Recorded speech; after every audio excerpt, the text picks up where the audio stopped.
Classes बच्चों, आप लोगों का हमारे चैनल पे स्वागत है, वेलकम है। आज हम लोग जो पढ़ेंगे वो क्या पढ़ेंगे, पेयर ऑफ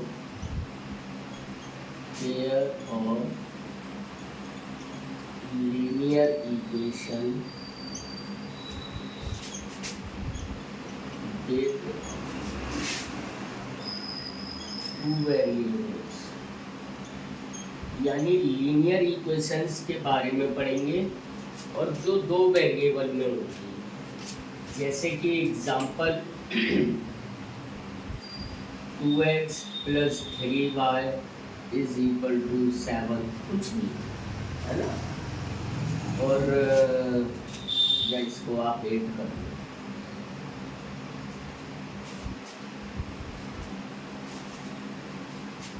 तो हम पढ़ेंगे इसको कैसे। ऐसे आपके पास दो होंगे, एक ये हो गई, दूसरी कोई और ले लो आप। 4x + 6y = 9, ये दूसरी इक्वेशन हो गई। तो बेसिकली इस चैप्टर में क्या पढ़ना है वही हम लोग इनको यहाँ पे करने आए हैं आज। ये दो को अगर हम देखें तो हम इसमें टोटल इस चैप्टर में जो हम पढ़ेंगे वो 3 मेथड पढ़ेंगे। वो तीनों मेथड कौन से होंगे?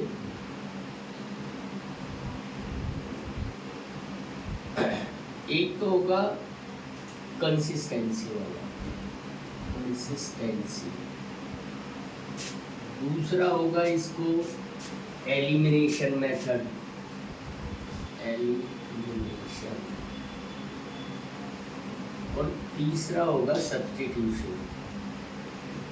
ये सब्स्टिट्यूशनल शायद सेकंड नंबर पे आता है और एलिमिनेशन इसमें थर्ड नंबर पे आता है।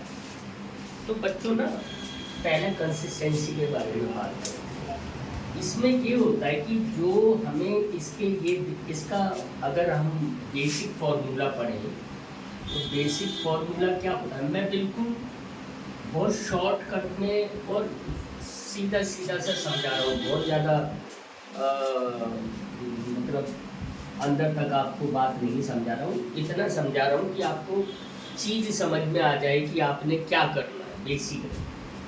तो बेसिक फॉर्मूला होता है ax + by + c = 0।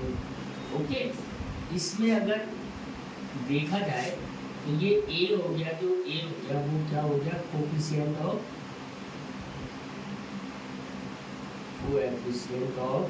x हो गया, b कोफिशिएंट ऑफ y हो गया, ठीक है, और c कांस्टेंट टर्म हो गई। तो खाली हम इन दो इक्वेशनों के हम ये कोफिशिएंट देख के ही बता सकते हैं कि इनका सॉल्यूशन कैसा होगा, उनकी नेचर कैसी होगी, वो कंसिस्टेंट होंगे या अनकंसिस्टेंट होंगे या इनकंसिस्टेंट होंगे। तो ये सब हम धीरे धीरे समझेंगे इस चैप्टर में। सबसे पहले जो समझने वाली बात है इसमें वो क्या है, वो मैं आपको बताता हूँ। जैसे हमारे पास ना एक हमें फॉर्मूला दिया गया है, इसमें एक फॉर्मूला क्या दिया गया, एक चीज़ आप याद रखो, a1। अब जैसे ये पहली वाली है, इसके इस कोफिशिएंट को हम a1 बोल देंगे और इसको हम a2 बोल देंगे, इसको हम b1 बोल देंगे और इसको हम b2 बोल देंगे।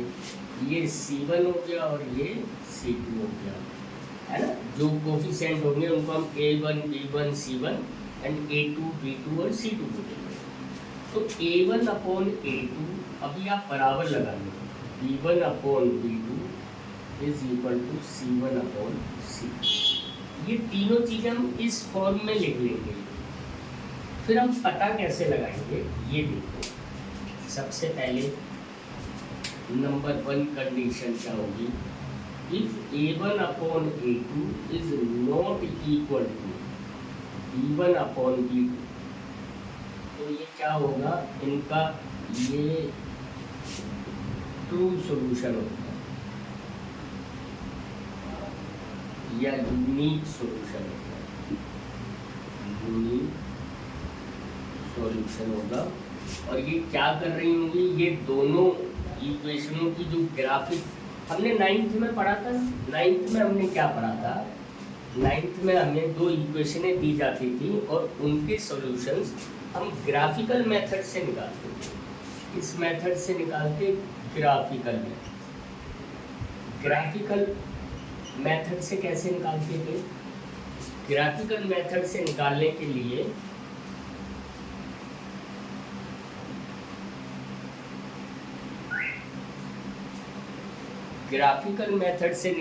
लिए हमें दोनों को ड्रॉ करना पड़ता था।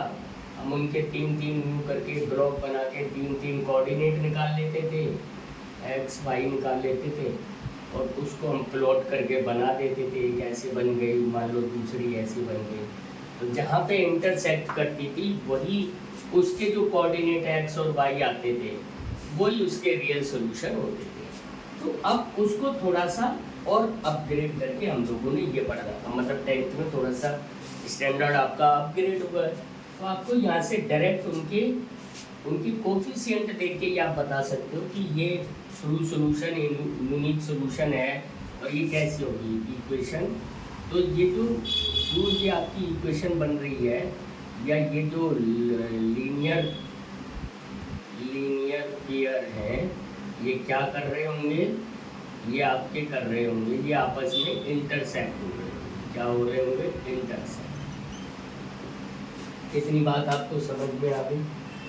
नेक्स्ट दूसरी बात आप समझो। दूसरी बात क्या है कि अगर A1/A2 बराबर B1/B2 and not equal to C1/C2, अगर कंडीशन ये है तो वो क्या होंगी? वो इसका नो सॉल्यूशन होगा, है ना। और ये क्या कर रही होगी? पैरेलल लाइंस होगी, पैरेलल लाइंस। तो आपको समझ में आ रहा है कि अगर आपने ये बाहर देख लिया, ओरली आपने ऊपर से ही देख लिया या समझ लिया, तो आप बिना उनको ड्रॉ करे ग्राफ पे किसी पे भी आप ये बता सकते हो कि ये दोनों जो लाइंस हैं वो क्या है? पैरेलल है। और तीसरी कंडीशन इसकी बनती है बच्चों, तीसरी कंडीशन क्या बनती है? तीसरी कंडीशन है A1/A2 is equal to B1/B2 is equal to C1/C2, या फिर हम ऊपर वाली को भी बोल सकते हैं। इसमें क्या होगा? इसमें होगा मैनी सॉल्यूशन, मैनी सॉल्यूशन। और ये लाइन क्या होगी? ये आपस में ओवरलैप हो रही होगी, यानी एक के ऊपर एक लाइन, है ना। तो उसके बहुत सारे सॉल्यूशन हो जाएंगे। ये इंटरसेक्टिंग ऐसी होगी, ये पैरेलल होंगी और ये एक के ऊपर एक होगी।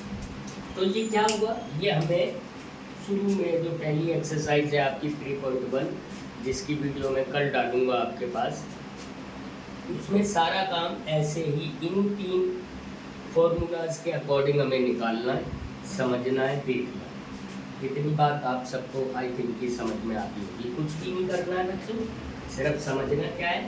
एक तो हमें इसके कोफिशिएंट के बारे में ढंग से आना चाहिए कि कोफिशिएंट हम कैसे उनको देखें, माइनस प्लस का ध्यान रखेंगे। तो हमें ये रेशियोज निकाल लेंगे। क्या निकाल लेंगे? रेशियो। A1/A2 का एक रेशियो आएगा, वही रेशियो अगर B1/B2 का आ रहा है और C1/C2 का नहीं आ रहा, तो कौन सी कंडीशन अप्लाई हो रही है? ये वाली अप्लाई हो रही है, तो वो पैरेलल लाइंस हो गई। अगर तीनों रेशियो सेम आ रहे हैं, है ना, अगर तीनों रेशियो सेम आ रहे हैं तो इसका मतलब है मैनी सॉल्यूशंस है। तो लाइन जो है वो ओवरलैप हो रही है। अगर A1/A2 और B1/B2 नहीं इक्वल है तो मैं आगे C1/C2 निकालना ही नहीं है। सिर्फ इन्हीं दो को निकालने पे या लिखने पे हमें समझ में आता है कि they are not equal to each other, तो हम सीधा लिख देंगे कि ये ट्रू सॉल्यूशन है, ये आपस में इंटरसेक्ट कर रही होगी और इनका सॉल्यूशन ये होगा। बस इतना ये हमारी एक्सरसाइज फर्स्ट है। इसके बाद जो हम अगली एक्सरसाइज हमारी आएगी वो तो सब्स्टिट्यूशनल मेथड वाली है ना। वो कौन सी एक्सरसाइज है वो मैं आपको दिखाता हूँ। अब दूसरा क्या है? दूसरा इसमें सब्स्टिट्यूशनल मेथड का काम है। सब्स्टिट्यूशनल मेथड, इसके थ्रू से हमें क्या निकालना है, एक्स एंड वाई की वैल्यूज निकालनी है।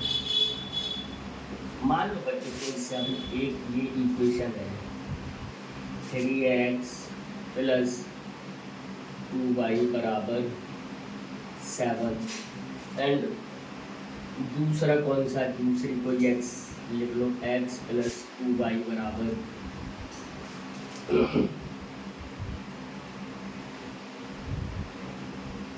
5। तो इनको सब्स्टिट्यूशनल मेथड से कैसे सॉल्व करेंगे ये अभी हम समझते हैं। देखो सब्स्टिट्यूशनल मेथड बच्चा क्या होता है कि हम किसी एक की वैल्यू निकाल लेते हैं। कैसे निकालेंगे, फ्रॉम टू, हम यहाँ पे क्या रखेंगे, फ्रॉम टू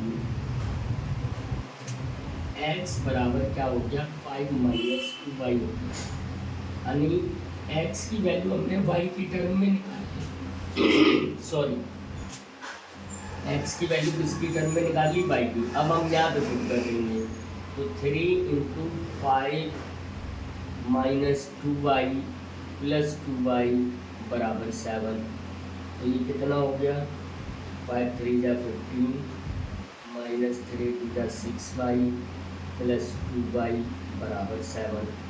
15 को उधर ले जाएंगे, ये कितना हो जाएगा, ये माइनस 6y में से 2y जाएगा तो कितना बचा, माइनस का 4y बराबर 7 माइनस 15 हो जाएगा। तो माइनस का 4y बराबर माइनस का 8, यहाँ से ये कट गया तो y बराबर 2 आया, 8y। अब ये जो 2 आया इसको इसमें पुट कर दो, x प्लस 2 इंटू 2 बराबर 5, तो x प्लस 4 बराबर 5, तो x बराबर 5 माइनस 4, x बराबर 5। तो आपको समझ में आ गया, x और y की वैल्यू हमने यहाँ पे निकाल दी और एक सिंपल सा सब्स्टिट्यूशनल मेथड लगा दिया हमने, ठीक है। तो ये इस तरीके से निकाल लेंगे। अगर अब इसकी अगली वाली जो एक्सरसाइज है वो इससे अलग है, उसको हम कौन सी बोलते हैं, वो एलिमिनेशन मेथड से करते हैं, उसको क्या बोलते हैं, एलिमिनेशन।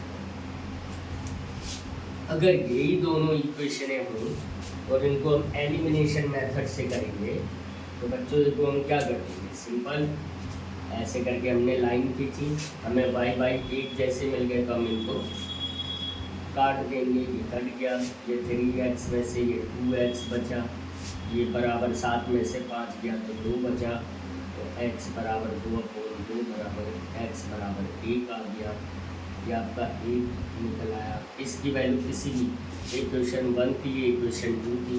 अब इस x की वैल्यू आप किसी में भी आप पुट कर दोगे वो आंसर दूसरा आ जाएगा, यानी x 1 प्लस 2y बराबर 5, तो 2y बराबर 5 माइनस 1, तो 2y बराबर 4 और y बराबर 4/2 5 था।